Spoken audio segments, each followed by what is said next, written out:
ശക്തിക്കും ഞങ്ങളെ പിരിക്കാൻ പറ്റില്ല എന്ന് തന്നെയാണ് നമ്മുടെ ജാസ്മിനും ഗബ്രിയും പറയാതെ പറഞ്ഞുകൊണ്ടിരിക്കുന്നത്.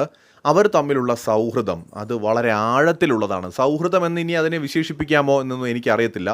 പ്രണയമാണോ സൗഹൃദമാണോ നമുക്കറിയില്ല. രണ്ട് വ്യക്തികൾ തമ്മിലുള്ള അട്രാക്ഷൻ ആണോ എന്ന് നമുക്കറിയില്ല.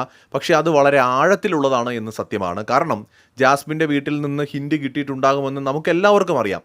അത് ഉറപ്പുമാണ്. ജാസ്മിൻ തന്നെ പൊട്ടിക്കരഞ്ഞ് നിലവിളിച്ച് 2 ദിവസം നടന്ന് നമ്മൾ കണ്ടതുമാണ്. പക്ഷേ ഇതൊന്നും തന്നെ അവരെ തമ്മിൽ അകറ്റാൻ മാത്രം പര്യാപ്തമല്ല. അവർക്കിടയിൽ ഒരു കംഫർട്ടബിൾ സോൺ രൂപപ്പെട്ടിട്ടുണ്ട്. രണ്ടുപേർക്കും പരസ്പരം കാണാതിരിക്കാനോ സംസാരിക്കാതിരിക്കാനോ സൗഹൃദം പങ്കിടാതിരിക്കാനോ സാധിക്കുന്നില്ല. ഇരുവരും പരസ്പരം വളരെ നല്ല രീതിയിൽ തന്നെ ആ ഒരു സൗഹൃദം മെയിൻറ്റെയിൻ ചെയ്യുന്നു എന്നുള്ളതാണ് നമുക്ക് കാണാൻ പറ്റുന്നത്. അവർക്കിടയിൽ ഒരു ചെറിയ ബൗണ്ടറി വന്നിട്ടുണ്ട് എന്നത് സത്യമാണ്.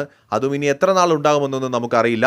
പക്ഷേ ജാസ്മിനും ഗബ്രിയും എന്തോ ഒരു സാധാരണ ഫ്രണ്ട്ഷിപ്പായിട്ടോ ഒരു സ്ട്രാറ്റജി ആയിട്ടോ മാത്രം എനിക്ക് തോന്നുന്നില്ല. അതിനും മുകളിൽ അവർക്കിടയിൽ ആഴത്തിലുള്ള ഒരു ആത്മബന്ധം രൂപപ്പെട്ടോ എന്ന് സംശയിക്കേണ്ടിയിരിക്കുന്നു. കാരണം വീട്ടിൽ നിന്നടക്കം ഇത്രയും പ്രശ്നങ്ങൾ ഉണ്ടായിട്ടും പുറത്ത് നെഗറ്റീവാണെന്ന് അറിഞ്ഞിട്ടും അവർക്ക് അകലാൻ സാധിക്കുന്നില്ല എങ്കിൽ അതൊരു സാധാരണ സൗഹൃദമായിട്ട് കാണാൻ നമുക്ക് എങ്ങനെയാണ് സാധിക്കുക?